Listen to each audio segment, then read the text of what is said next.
কিছু লেখার সময় বা ট্রান্সলেশন করার সময় অনেকেই ভার্বের স্পেলিং খুব ভুলভাল লেখে। তো ভার্ব আছে অনেকটাই এমনই যে খালি ডি বা ইডি যোগ করলে পাস্ট বা পাস্ট পার্টিসিপল করা যায়, কিন্তু বেশ কিছু ভার্ব আছে যেগুলো একটু খেয়াল রাখলে আমরা কিন্তু খুব সহজেই পারবো।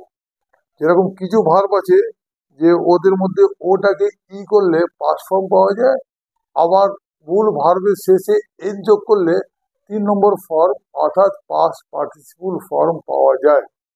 যেমন blow, blew, blown, BLOW, blow, BLEW, blew, আর মূলটার সাথে এন যোগ করে দাও, ব্লন, BLOWN, ব্লন। অনুরূপ ভাবে grow, grew, grown, throw, threw, thrown, know, knew, known. কিন্তু ড্র, ড্র মানে আঁকা, DRAW, এখানে এ আছে, ও নেই। সেই এটা থাকলেও এটাকে ই করতে হবে, ড্র, ড্রিউ,